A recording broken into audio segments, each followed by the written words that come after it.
હસમુખભાઈ, ગઈકાલે ખોડલધામમાં જે નવરાત્રિ આયોજન છે તેમાં એક ઘટના બની. શું ઘટના બની હતી? જી મીડિયા મિત્રો, ગઈકાલે 8મા નોરતે ખોડલધામ નવરાત્રિ મહોત્સવ રાજકોટના વેસ્ટ ઝોન એટલે કે નવા 150 ફૂટ રિંગ રોડ પર જે આયોજન થાય છે, આયોજનમાં કોઈક ગુનાહિત માનસિકતા ધરાવતા ઈસમ દ્વારા નાની એવી વાતને લઈ અને એક ઉગ્ર થઈ અને એમને જે છરી વડે જે હુમલો કર્યો એ ઘટના ખરેખર નિંદનીય અને વખોડની છે.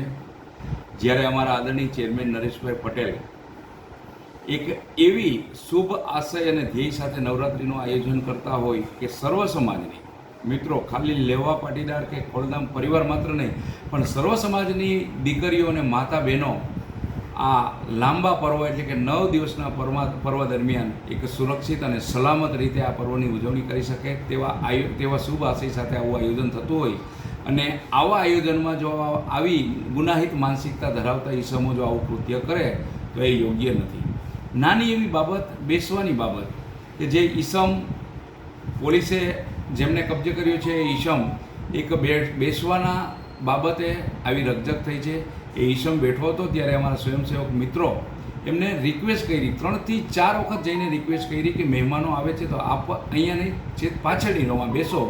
અને એ ઈસમ ઉગ્ર થઈ અને બોલાચાલી કરી અને પોતાની પાસે જે ઘાતક હથિયાર હતું છરી જેવું એમના વડે અમારા સ્વયંસેવક મિત્રો ઉપર હુમલો કર્યો. ખાસ કરીને હવે કંઈ ખોડલધામની માંગણી છે, કારણ કે જે પ્રમાણેની ઘટના બની છે, આ શખ્સ વિરુદ્ધ કેવી કાર્યવાહી થવી છે? જી 100%. ખોડલધામ નહીં, કોઈ પણ આયોજક હોય અને કોઈ પણ સંસ્થા હોય, જ્યારે સંસ્થાના આંગણે એક શુભ નેક આશય સાથે આવા કાર્યક્રમ થતા હોય અને એવા આંગણે જો આવું કરે તો આવા શખ્સોને 100% કાયદાકીય રીતે સખતમાં સખત, કડકમાં કડક સજા થવી જોઈએ, જેથી કરીને આવી માનસિકતા ધરાવતા શખ્સો ભવિષ્યમાં ક્યારેય પણ આવા સામાજિક, ધાર્મિક કે સાંસ્કૃતિક કાર્યક્રમોમાં પ્રવેશતા પહેલાં 100 વખત વિચારે. એટલે એમને સખતમાં સખત સજા થવી જોઈએ, જેથી કરીને અન્ય લોકો, આવી ગુનાહિત માનસિકતા ધરાવતા લોકો પણ 10 વખત વિચારે.